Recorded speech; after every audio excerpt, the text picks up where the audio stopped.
மாணவர்கள் அனைவருக்கும் இந்நேர வணக்கம். மற்றுமொரு டான் கல்வி தொலைக்காட்சியில் உங்களை சந்திப்பதில் பெருமகிழ்ச்சி அடைகின்றோம். இன்று நாங்கள் தரம் 6 விஞ்ஞான பாடத்தில் மீட்டல் பாடமாக நாங்கள் பார்க்க இருப்பது ஒளியும் பார்வையும் என்ற பாடத்தில் முக்கியமான விடயங்களை மீட்டலாக பார்க்க இருக்கின்றோம். ஒளியும் பார்வையும் என்ற பாடத்தை நீங்கள் கவனித்தீர்களாக இருந்தால் உங்களுக்கு ஒளி என்பது பிரதானமாக சூரியனில் இருந்து கிடைக்கின்றது.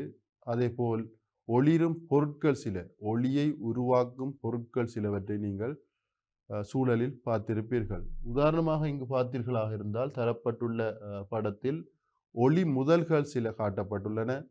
இந்த ஒளி முதல்கள் சூரியன் குறிப்பிடப்பட்டுள்ளது. அதேபோல் மெழுகுதிரி, அதன் சுவாலை, மின்குமிழ்கள், அதேபோல் ஒளியை தோற்றுவிக்கின்ற பொருட்கள் யாவையும் நாங்கள் ஒளி முதல்கள் என்று அழைக்கின்றோம்.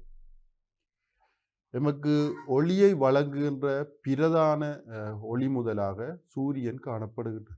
ஒளிரும் பொருட்களை நாங்கள் ஒளி பொருட்கள் அல்லது ஒளிராத பொருட்களை ஒளிரா பொருட்கள் என்று அழைக்கின்றோம். அப்போ ஒளிரும் பொருட்கள் என்றா என்னென்று பார்த்தோம்டா பிள்ளைகள், ஒளிரும் பொருட்கள் என்றா என்னென்று பார்த்தோம்டா, ஒரு பொருளிலிருந்து ஒளி விடுவிக்கப்படுமாக இருந்தால், ஒளி வெளியேறுமாக இருந்தால், வெளியேறுவது கண்ணுக்கு தெரியுமாக இருந்தால், நாங்கள் அதனை ஒளியை வெளிவிடும் பொருட்களை ஒளிரும் பொருட்கள் என்று அழைக்கின்றோம். அதேபோல் ஒளிரா பொருட்கள் எவ்வாறு இருக்கும் என்று பார்த்தோம் என்றால், ஒரு பொருளிலிருந்து ஒளி வெளியிடாத அல்லது பிறப்பிக்கப்படாத பொருட்களை நாங்கள் ஒளிரா பொருட்கள் என்று அழைக்கின்றோம். ஆகவே ஒளிரும் பொருட்களும் சூழலில் காணப்படும். அதேபோல் ஒளிரா பொருட்களும் சூழலில் காணப்படும். இங்கு ஒளிரும் பொருட்களுக்கு உதாரணமாக உங்கள் பாடப்புத்தகத்தில் உள்ள உதாரணங்கள் ஒளிரும் காளான், ஒளிரும் மின்குமிழ், ஒளிரும் விளக்கு, இவ்வாறு நீங்கள் உதாரணங்களை அடுக்கிக் கொண்டு போகலாம். ஒளிரும் பொருட்கள் என்பது ஒளி ஒரு பொருளிலிருந்து வருமாக இருந்தால், வெளியேறுமாக இருந்தால் நாங்கள் அதனை ஒளிரும் பொருட்கள் என்று கூறுகின்றோம். ஒளிரா பொருள் என்பது ஒரு பொருளிலிருந்து ஒளி புறப்படாது காணப்படுமா இருந்தால், வெளி ஏறாது காணப்படுமா இருந்தால் நாங்கள் அதனை ஒளிரா பொருட்கள் என்கின்றோம். சூழலில் காணப்படும் அநேகமான பொருட்கள் ஒளிரா பொருட்களாக காணப்படுகின்றன. எனினும் சில பொருட்கள் ஒளிப்பட்டு தெறிக்கக்கூடியதாக இருக்கும். அவற்றை நாங்கள் ஒளிரும் பொருட்கள் என்று கூறுவதில்லை.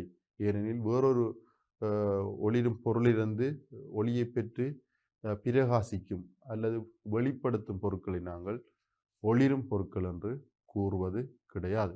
ஒளிரா பொருட்கள் உங்களுக்கு உதாரணம் கேட்டால், நாங்கள் இங்கு படத்தில் காட்டப்பட்டுள்ள ஒளிரா பொருட்களை நீங்கள் பார்த்தீர்களாக இருந்தால், புத்தகங்கள், மேசைகள், நீங்கள் பார்க்கின்ற சுவர்கள், கைக்கடிகாரங்கள், இவையெல்லாம் ஒளிரா பொருட்களாக இருக்கும். ஆயினும் அந்த கைக்கடிகாரத்துக்குள் ஒரு மின்குமிழை வைக்கும் பொழுது ஒளிரக்கூடிய அது ஒளிரக்கூடிய கைக்கடிகாரமாக மாறுவதை நீங்கள் காணலாம். பொருட்களின் ஊடாக ஒளி செல்லுதல் என்ற விடயத்தை நாங்கள் இப்பொழுது பார்ப்போம். அப்ப பொருட்களை நாங்கள் வைத்து பார்க்கும் பொழுது இந்த பொருட்கள் சிலவற்றினூடாக ஒளி செல்வதை காணலாம். சில பொருட்களூடாக ஒளி செல்லாதும் இருக்கலாம். சில பொருட்களினூடாக ஒளி கசிவதையும் காணலாம். அப்போ நாங்கள் இங்கு 3 விதமான விடயங்களை பார்க்க வேண்டும். சூழலில் காணுகின்ற பொருட்களில் 3 வகையான பொருட்களை நாங்கள் பார்க்கலாம். எவ்வாறு என்றால், ஒளியை தம்மூடாக பூரணமாக செல்லவிடும் பொருட்கள். ஒளி முற்று முழுதாக ஒரு பொருளின் ஊடாக பூரணமாக செல்லுமாயின் நாங்கள் அதனை ஒளிரும் பொருட்கள் என்று அழைக்கின்றோம். ஒளி செல்லவிடும் பொருட்களாக இருக்கின்றது. ஒளியை தம்மூடாக பகுதி அளவில் செல்லவிடும் பொருட்களை நாங்கள் சூழலில் காணலாம். ஒளியை பூரணமாக செல்லவிடும் பொருட்களையும் காணலாம். ஒளியை பகுதி அளவில் செல்லவிடும் பொருட்களையும் காணலாம். பூரணமாக முற்றாக செல்ல விடுற பொருட்கள். லைட்டாக நாங்கள் அடித்தோமாண்டா ஒரு பொருளுக்குள்ளால அந்த லைட்டில் வர வெளிச்சம் அவ்வளவும் அடுத்த பக்கமாக போகுமா இருந்தால் அது ஒளியை பூர்ணமாக செல்லவிடும் பொருள்.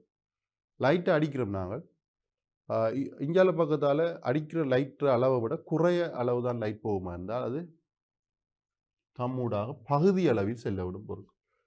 சில பொருட்களுக்கூடாக நாங்கள் ஒளியை அடித்தோம் என்றால் அந்த பொருள் ஒளியை செல்ல விடாது. ஒளியை தம்மூடு செல்ல விடாத பொருட்கள்.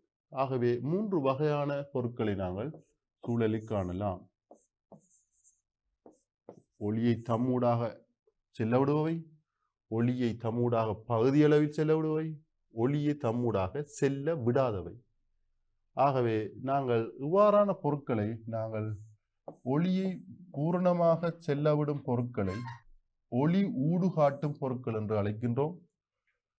அதேபோல் ஒளியை பகுதியளவில் செல்லவிடும் பொருட்களை ஒளி கசியும் பொருட்கள் என்று அழைக்கின்றோம்.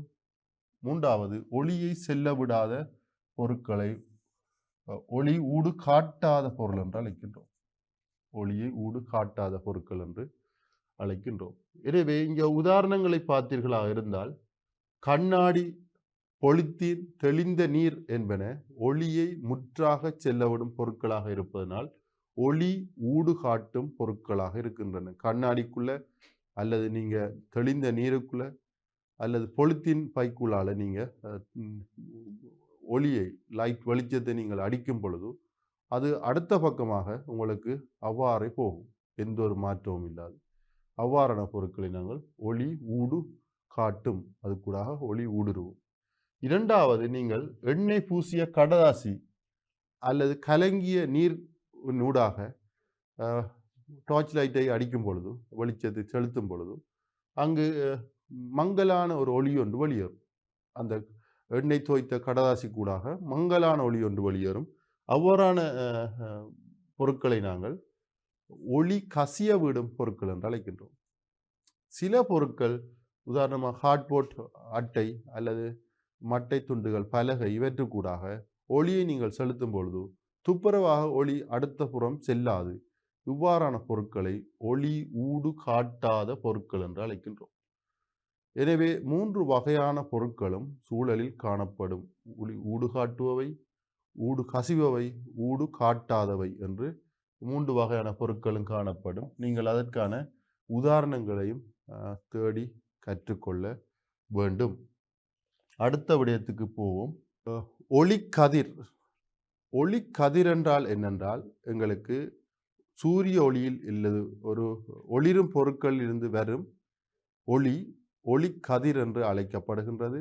இந்த ஒளி கற்றையாகத்தான் வரும். பல ஒளிக்கதிர்கள் சேர்ந்து ஒளிக்கற்றை என்று அழைக்கப்படும். ஆகவே ஒளிக்கதிருக்கும் ஒளிக்கற்றைக்கும் வித்தியாசம் என்னென்று நீங்கள் படவுருவில் பார்த்தீர்களா இருந்தால் நாங்கள் ஒளிக்கதிரை நாங்கள் இவ்வாறு குறிப்பிடுவோம். ஒரு அம்புக்குறி, அதில் ஒரு கோடு, நேரான கோடும் ஒரு அம்புக்குறியும் குறித்து ஒளிக்கதிரை காட்டுவோம். ஒளிக்கதிர்கள் பல சேர்ந்து உருவாவது ஒளிக்கற்றை என்று அழைக்கப்படுகின்றது. ஆகவே இங்கு ஒளிக்கற்றை என்ற கூட ஒளிக்கதிர்கள் பலவற்றை நாங்கள் வரைய வேண்டும், அம்புக்குறிகளையும் போட வேண்டும். ஆகவே இவை நேர்கோடுகளாகவும் சமாந்தரமாக ஒன்றுக்கொண்டு அருகருகாகவும் இருக்க வேண்டும்.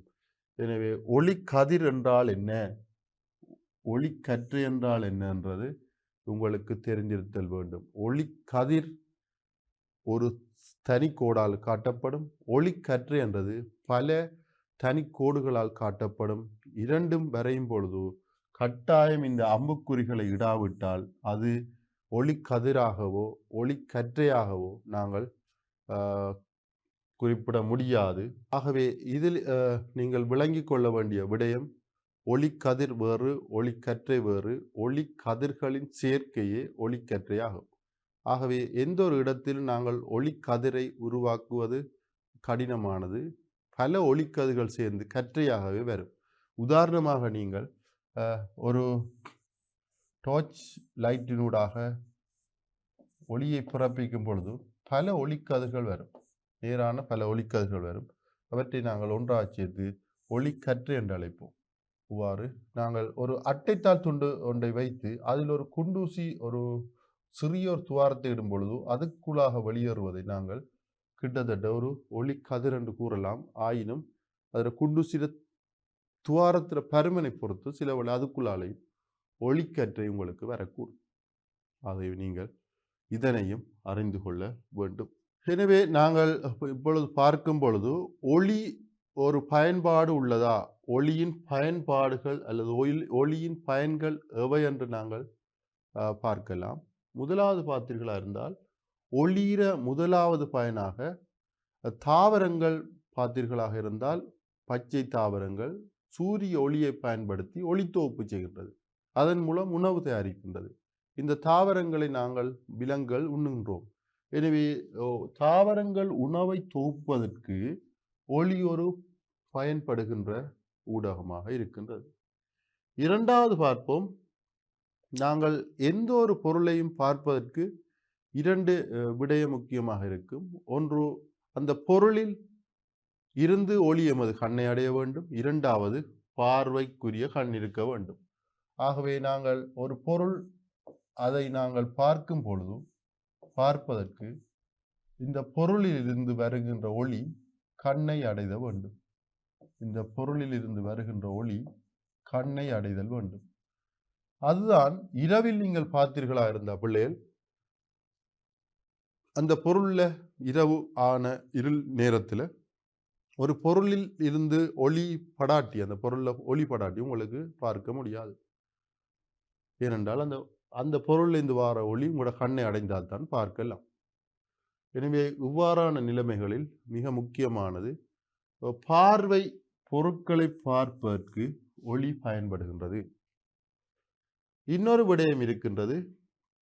சில நாடக மேடைகள், விளையாட்டு அரங்கங்கள் இவற்றையெல்லாம் நாங்கள் அல்லது சில தோரணங்கள் இவற்றையெல்லாம் நாங்கள் என்ன செய்வோம் என்றால் ஒளியினால் அலங்காரம் செய்வோம்.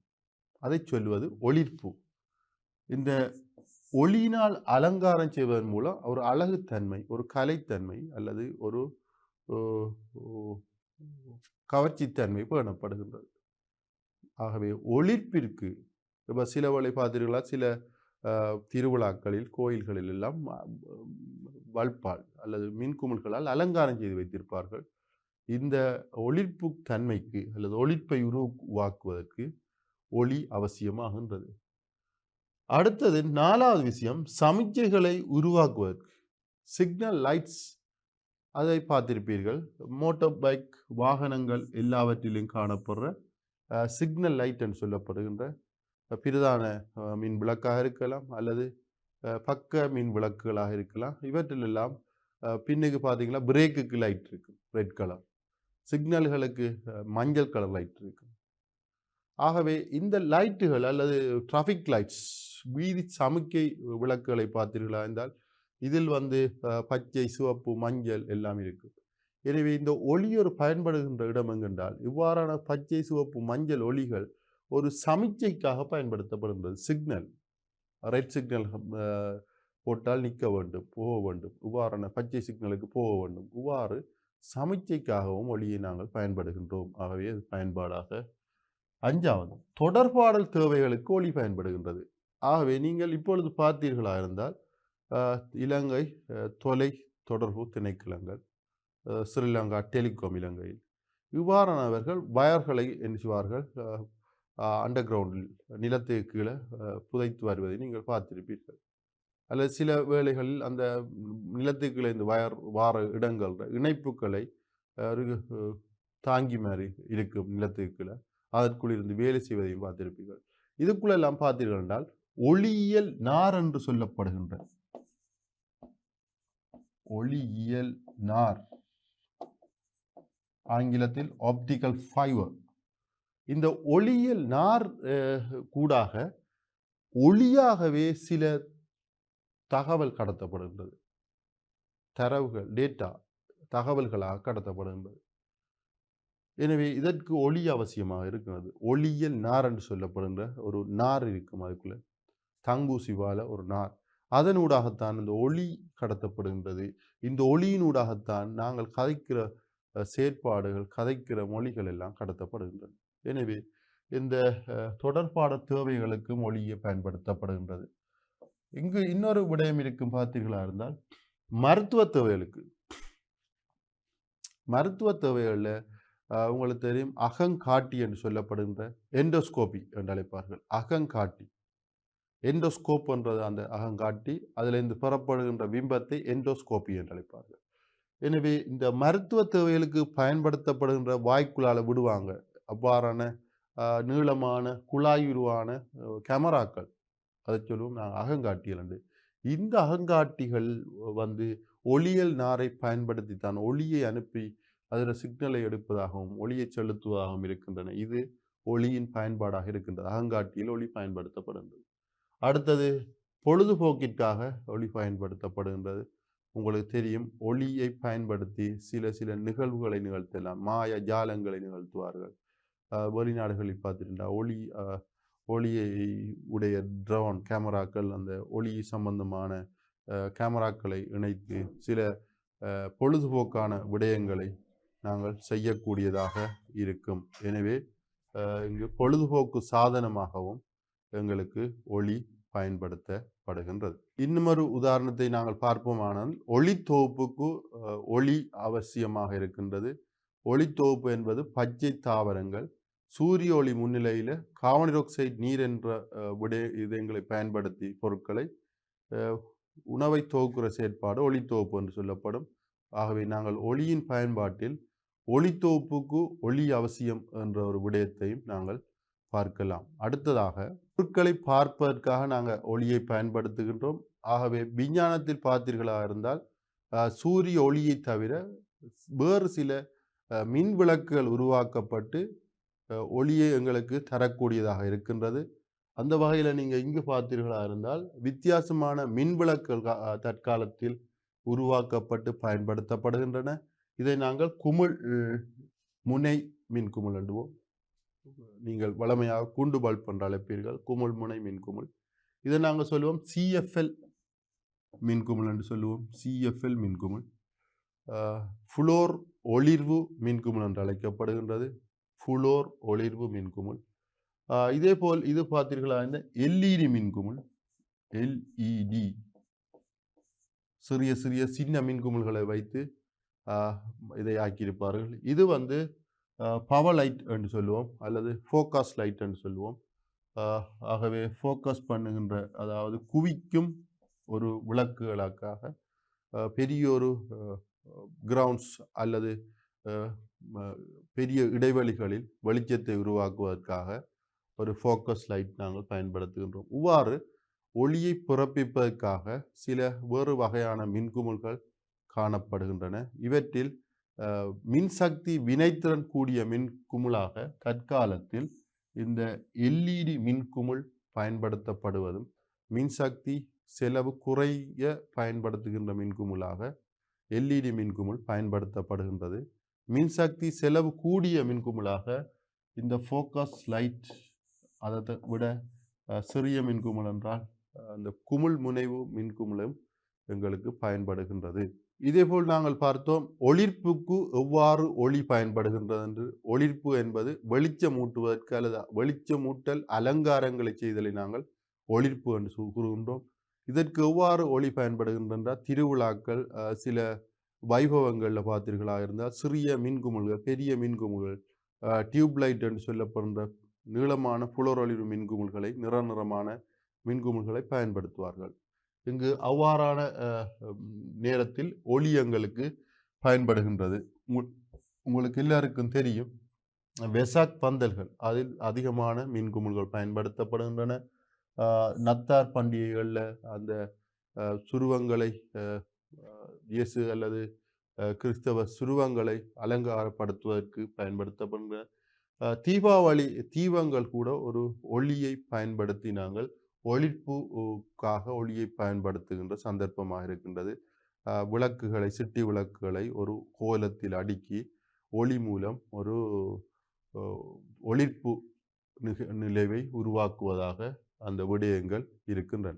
ஒளியின் பயன்பாடுகளில் அடுத்ததாக நாங்கள் பார்த்தோம் என்றால் ஒரு சமிச்சை சிக்னல்களை கொடுப்பதற்காக சமிச்சைகளை உருவாக்குவதற்காக ஒளியை நாங்கள் பயன்படுத்துகின்றோம். உதாரணமாக பார்த்தீங்கன்னா கலைங்கரை விளக்கங்கள் லைட் ஹவுஸ் என்று சொல்லப்படுற இடங்களில் கப்பல்கள் கரையை அடைவதற்கு தேவையான கரையை காட்டுவதற்காக இந்த கலங்கரை விளக்கங்களில் ஒளியேற்றப்பட்டிருக்கும். எனவே இவ்வாறான கலங்கரை விளக்கங்களில் இருக்கிற ஒளி வந்து சமிச்சைக்காக பயன்படுத்தப்படுகின்றது. ஒளியிற பயன்பாடு பார்த்து கொண்டிருக்கோம்.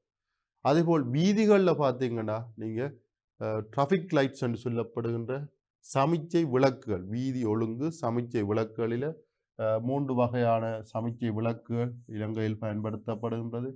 அதில் ஒன்று வந்து சிவப்பு, மஞ்சள், பச்சை. பச்சை விளக்கு வந்து வாகனங்கள் செல்லக்கூடியதாகவும், மஞ்சள் விளக்கு வந்து நிறுத்துவதற்கு ஆயத்தமாக இருங்கள் என்ற சமிச்சையாகவும், சிவப்பு விளக்கு வந்து நிறுத்துங்கள் என்ற சமிச்சையாகவும் இருக்கின்றது. எனவே ஒளி வந்து சமிச்சைக்காக பயன்படுகின்றது.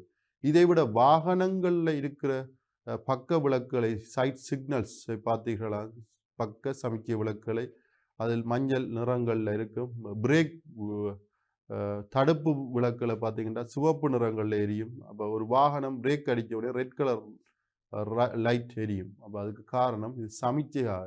ரெட் என்றால் நிறுத்தியுள்ளார்கள், மஞ்சள் என்றால் திரும்ப போகிறார்கள். இவ்வாறு சில சமிச்சைகளை உருவாக்குவது எங்களுக்கு இந்த சமிச்சைக்கு ஒளி பயன்படுவதை காணலாம். மருத்துவத்துறையிலும் இந்த ஒளி பயன்படுகின்றது.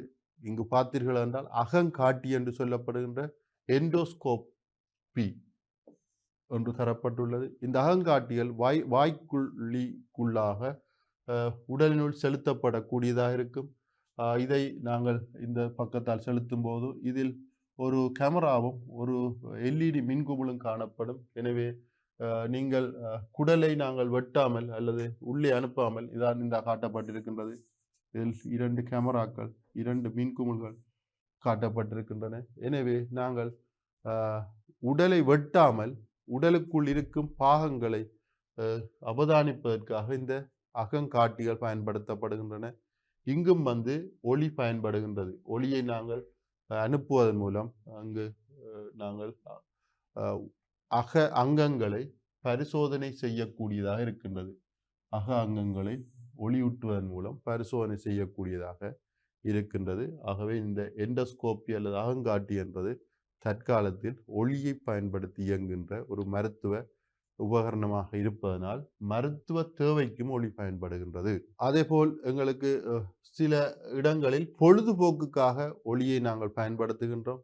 நாங்கள் விளையாடுகின்ற சில விளையாட்டு உபகரணங்கள் தற்காலத்தில் பார்த்தீர்களா இருந்தால் சில ஒளி பிறப்பிக்கக்கூடிய விளையாட்டு உபகரணங்களை நீங்கள் கோயில்களில் அல்லது கடைகளில் வாங்கக்கூடும். இவ்வாறு வேறு வேறு நிறங்களில் நாருருவாக காணப்படும். சில இதை பார்த்தீர்களா என்றால் ஒளி உபகரணங்களை இவ்வாறு தங்குசு நூல்கள் போல இவ்வாறு காணப்படும். இதில் இருக்கும் டோர்ச்சை அல்லது மின் விளக்குற சுவிட்சை போட்டவுடன் ஒவ்வொரு இந்த நூல்களும் வந்து ஒவ்வொரு நிறத்தில் அல்லது ஒவ்வொரு நிறங்களில் அழகாக ஒளிருவதாக இருக்கும். இவ்வாறான ஒளியை வெளிவிடும் விளையாட்டு பொருட்கள் காணப்படுகின்றன.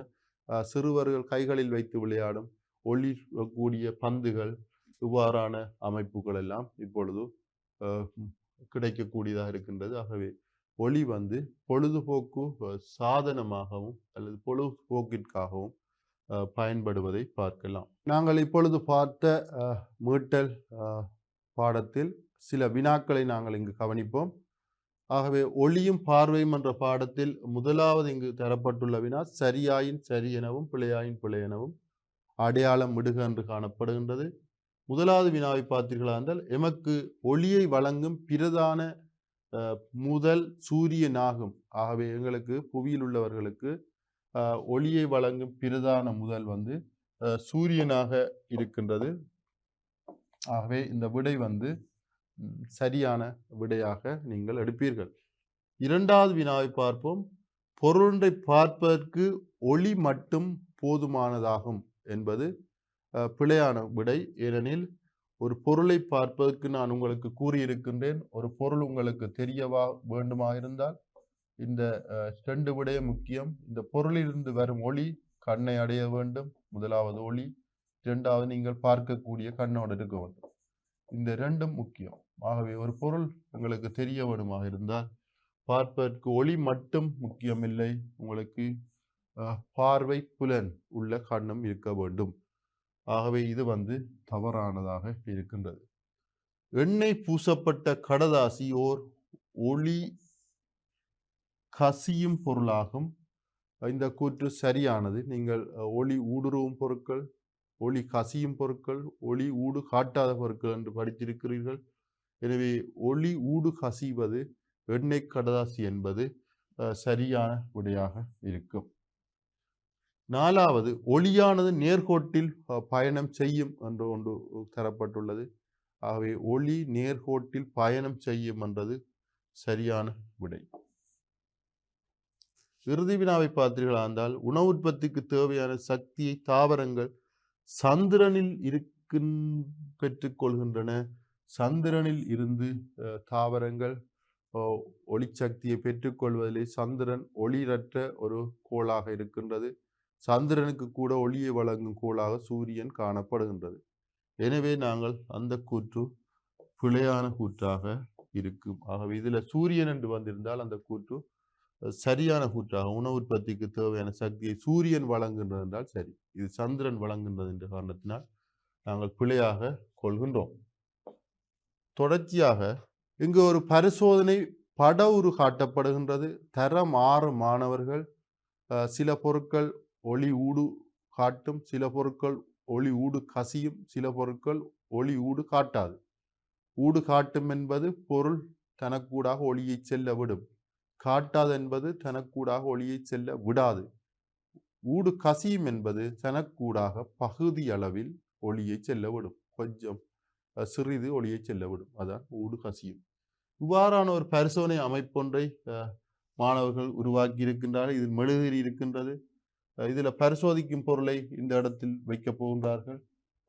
வைக்க வேண்டிய இடம், பரிசோதிக்கிற பொருளை இந்த இடத்தில் வைக்க போகின்றார்கள். இந்த துளைக்கூடாக பார்க்க இருக்கின்றார்கள் கண்ணை வைத்து. அப்ப கண் இங்கு இருக்கும். எனவே தரமான்ற மாணவர்கள் சிலர் மெழுகுவர்த்தியை முன்னால் கீழே தரப்பட்ட பொருட்களை வைத்து துளையிடப்பட்ட கடதாசி அட்டையின் ஊடாக அவதானிக்கும் போது பின்வரும் அவதானங்களை பெற்றுக்கொண்டனர். மெல்லிய கண்ணாடி வைத்து பார்க்கிறார்கள், எண்ணெய் துவைக்கப்பட்ட கடதாசியை வைத்து பார்க்கிறார்கள், உலோகத்தாடு, திசி கடதாசி, கருப்பு கடதாசி, தெளிந்த நீர் கொண்ட கண்ணாடி குவளை. இவ்வாறு மெல்லிய கண்ணாடி, எண்ணெய் துவைக்கப்பட்ட கடதாசி 2, உலோகத்தாடு 3, திசு கடதாசி 4, 5வது கருப்பு கடதாசி 5, தெளிந்த நீர் கொண்ட முகவை 6. சில பொருட்களூடாக பார்க்கும் பொழுது மெழுகுதிரி சுவாலை தெளிவாக தெரிந்தது. சில பொருட்களூடாக பார்க்கும் பொழுது தெளிவாக தெரியவில்லை.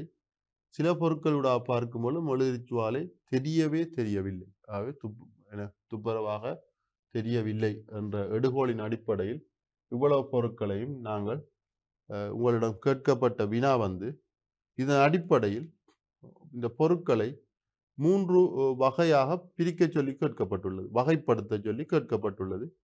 ஆகவே நாங்கள் பார்த்தமாக இருந்தால் இந்த ஒவ்வொரு பொருட்களையும் நாங்கள் எவ்வாறு 3 வகையாக பிரிக்கலாம் என்று பார்ப்போம்.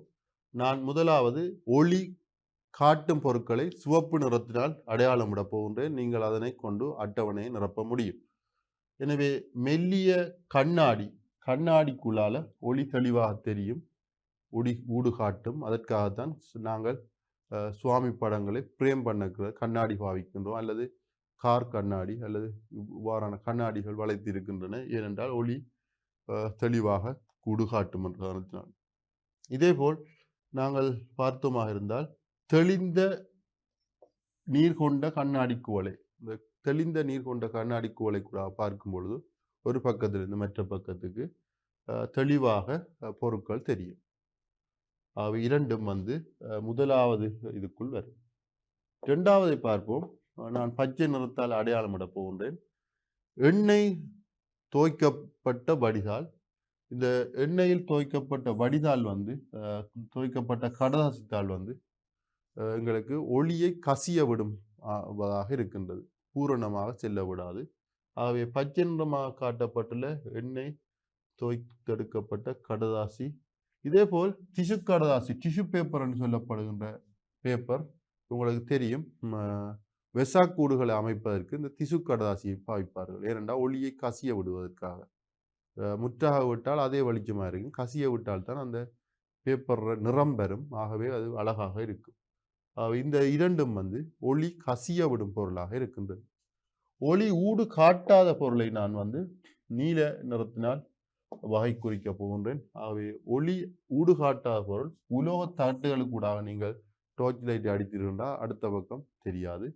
அதேபோல் கருப்பு கடதாசியை எடுத்து நீங்கள் அதுக்குள்ளார டார்ச் லைட் அடித்தீங்கன்னா அடுத்த பக்கம் தெரியாது. எனவே இந்த வாகனங்கள்ற பக்க கண்ணாடிகள், ஜன்னல் கண்ணாடிகளில் பார்த்தீங்கன்னா கருப்பு கலர் ஸ்டிக்கர் ஒட்டியிருப்பாங்க, டிண்டட் கிளாஸ்ன்றாங்க. அதுக்குள்ளால ஒளி வந்து வெளியில் தெரியாது. வெளியில் உள்ளுக்கு இருக்கிற ஆக்களுக்கு வெளியில் இருக்கிறது தெரியும், வெளியில் இருக்கிற ஆக்களுக்கு உள்ளே இருக்கிறது தெரியாது. என்றால் உள்ளிருந்து ஒளி வராது ஒரு காலம். வெளியில் சூரிய ஒளி இருப்பதால் ஒளி உள்நோக்கி செல்லும்.